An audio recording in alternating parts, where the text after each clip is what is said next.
Hi teachers! So today magkakaroon lang ako ng very quick tutorials about the consolidated school forms. So itong file na to, pag dinownload nyo, ay i-double click nyo lang. So pagkatapos na ganito, ang i-click nyo po ay no. Yan.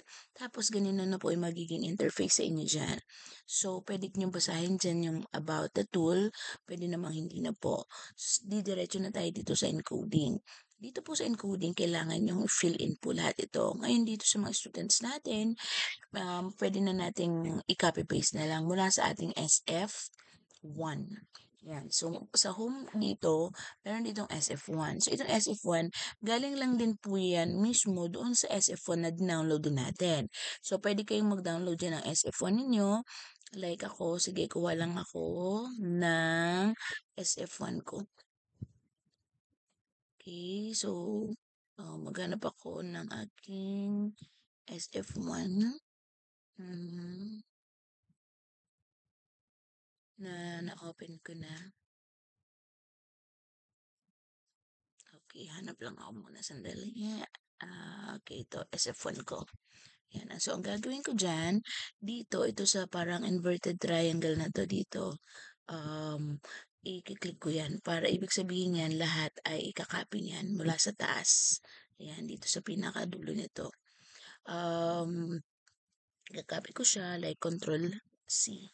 Tapos dito sa SF9 natin na consolidated, dito rin sa pinakaano niya, dun sa inverted triangle din, i-click nyo lang para mag-green ng ganyan, then Control V. Yan. Yan, magaganyan po siya. Ika-copy nyo na lang po siya ng ganyan. So, after that, na nandito na ulit tayo sa SF9 natin ha, wala na po tayo dun sa ating SF1. Okay, so ito, pupunta ulit tayo dito sa home. Wait, bago tayo pumunta sa home, i-copy muna natin itong voice muna. Pagkatapos, home ulit, punta tayo sa encoding. Yan, sa encoding, ilagay natin yung ating cursor dyan, then Control V. Ayan, so na-click na po yan dyan, no? Tapos, back to home, back po tayo doon sa SF1 natin na first semester. Punta tayo doon sa girls naman. Ayan. Control C, back to home. Then, balik ulit tayo doon sa encoding. And then, i-continue lang natin sa baba. Ayan. Dito yung girls. So, ayan na. Meron na tayong names. Next, LRN. Same lang din po yung gagawin natin. Sa LRN, punta lang tayo ng SF1 natin. Yan, nasa yung LRN. Ito dito banda. And then, ika-copy lang natin. Ang maganda dito kasi hindi na tayo magkakamali kung meron tayong na-miss na number. So, including ulit an LRN part and then Control V. Tapos, home ulit. Punta tayo sa first sem ng SF1. And then, copy-paste yung LRN. Okay. And then, back to home. And then, encoding. Okay. So, dun tayo sa girls. Yan. And then, Control V. Yan. So, andyan na. Pwede natin burahin yung mga nandito kasi pag binigay ito sa inyo, meron mga details na nakalagay yan dyan. So, burahin nyo na lang po. Okay, so sa mail, tingnan lang natin, no? Pwede natin ilagay dito mail. Tapos, ibaba na lang po natin. Ayan, hanggang dito sa boys. Ayan, hanapin yung boys. Kilala nyo naman po yung mga estudyante nyo. Tapos sa female, same lang din. I-type lang natin yung female. And then, i-drag down na natin yan pababa. Ayan. Next, same lang din ang gagawin natin sa ating mga birthday. So, birthday, SF1. Punta tayo dun sa birthday part. Ito. And then, kayo sa boys natin. And then, punta lang din ulit tayo sa home. Encoding. Yun lang yung pagpapalit-palitin natin na Kasi doon lang talaga tayo kukuha ng data. SF1 ulit. Then, punta tayo dito sa ating SF1. Then, home ulit. Punta tayo sa encoding. Okay, then ilagay natin dito sa female. Ayan. Same lang din po sa age. Ayan, sunod na kasi dito ang age. Ayan. Punta lang tayo ulit sa home, SF1. Then, ito naman yung age. So, hindi na tayo magkakamali sa age kasi nga, na-copy-paste natin siya ng mula sa ating SF1. Ayan. Para pagdating ng reading po natin, diba, hindi na tayo malilito. Okay?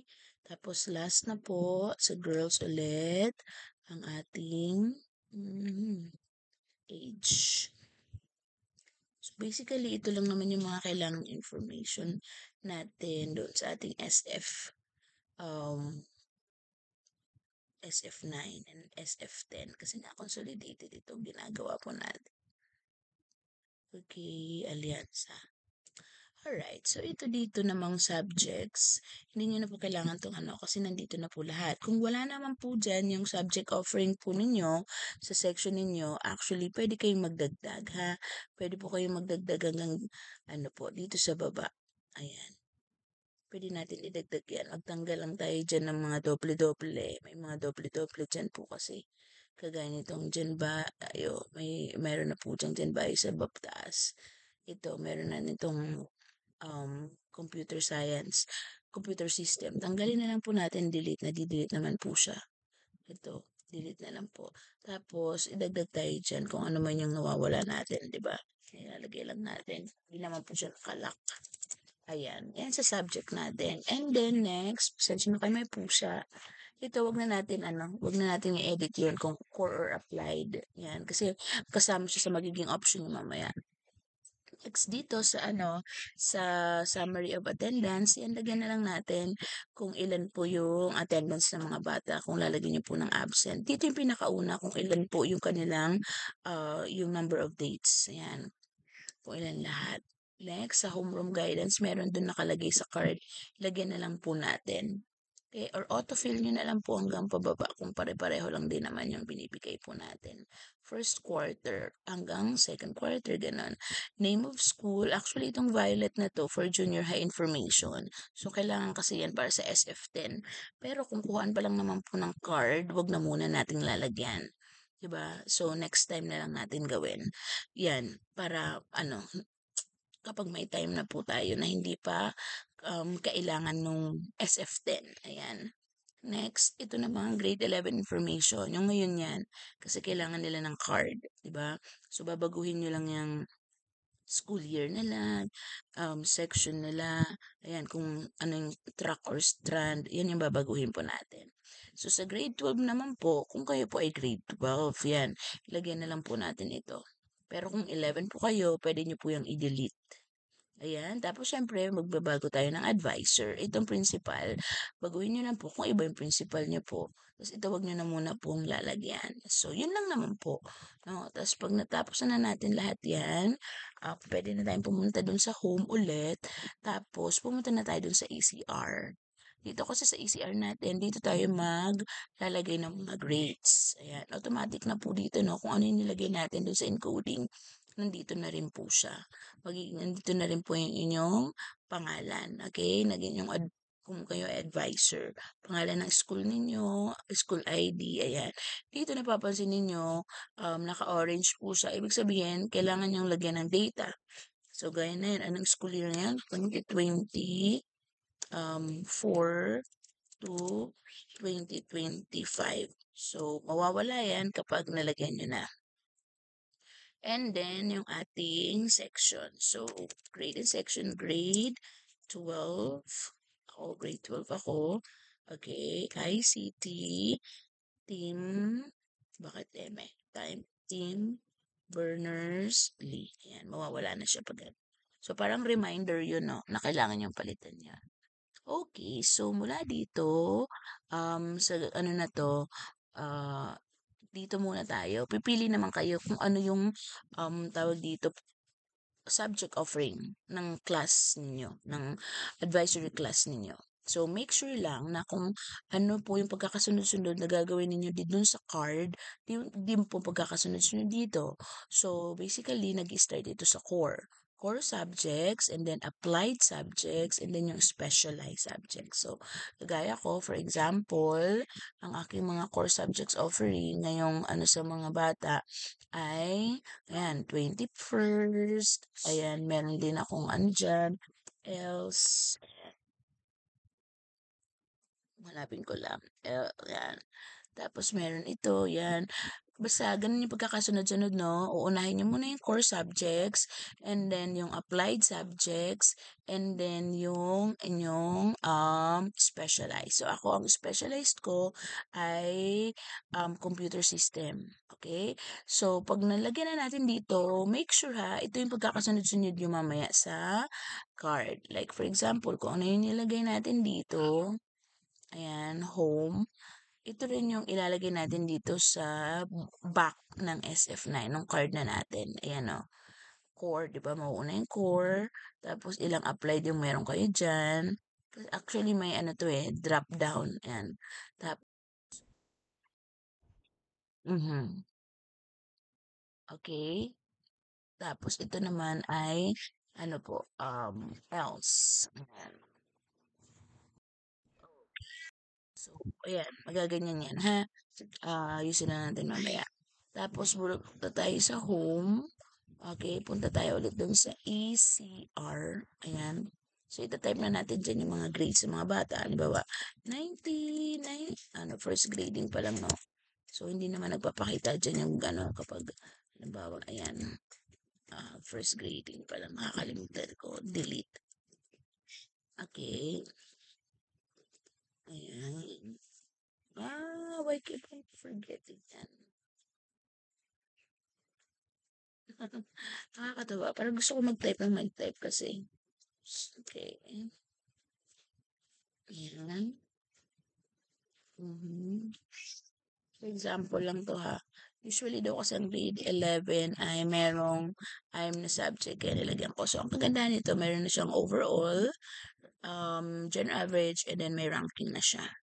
So, punta tayo dun sa home. Pupunta ako doon sa SF9. Okay, so dito, hahanapin ko dito yung pangalan nung Asena. Ayan. So, ayan, may mga grades siya.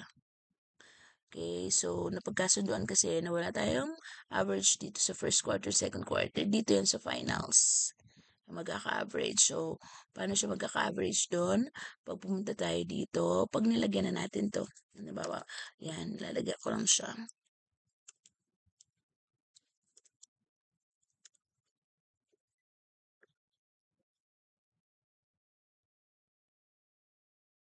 Ayan. Okay, and then mag-home tayo dyan.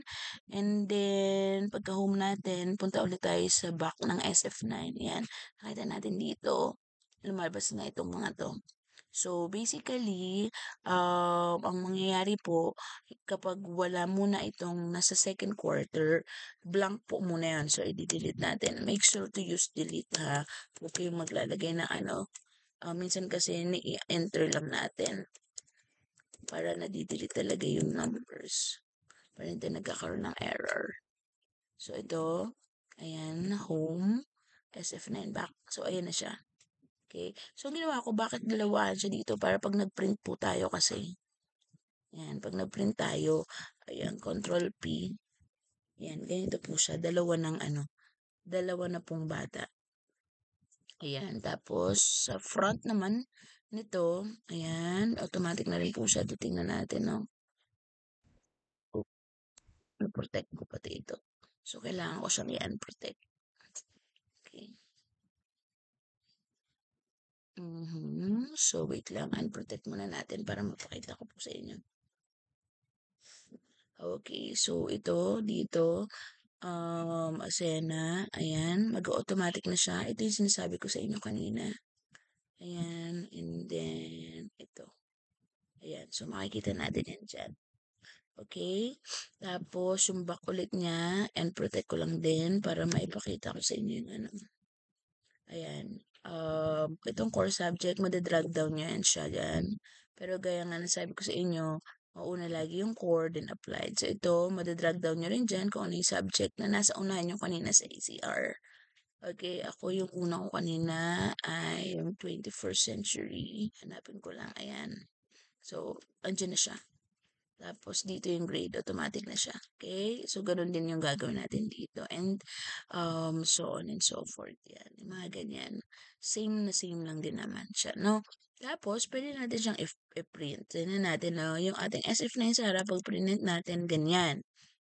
Okay? So, kapag yung likod na po, yung inyong ipiprint, itong una nyong print, bali, ilalagay nyo lang po sa, ano, ng nakatihaya. Ito po yung nakaharap. Itong page na to yung nakaharap. Okay? Papunta dun sa printer. Tapos, meron na po siyang hati dyan, which is same sa hati po dito sa SF 9 back. Ayan, hatiin nyo na lang po siya. May line na po kayong guide para hindi po sali-saliwa yung ano natin, yung ating pagpe-print. Ayan. So, tapos po, pagpunta nyo sa home, yun yung sinasabi ko kanina, ito yung pinaka-final ano natin, yung sa SF10 naman po, automatic na rin po siya. Ayan. Hindi siya ba? Dapat hindi ko pala siya print. Okay. So, ayan, Asena. Okay. So, maano na natin siya. Malalagay na natin siya. Ito. Ayan. Automatic na rin po siya. Ayun po. Tapos pwede tayong bumalik sa home. Again, kung meron po kayong babaguhin or anything, wala po doon, kundi dito lang po sa home. Yan lang po ang babaguhin natin. Ayan. Thank you very much at sana po may natutunan kahit makatulong ito sa inyo. Bye-bye.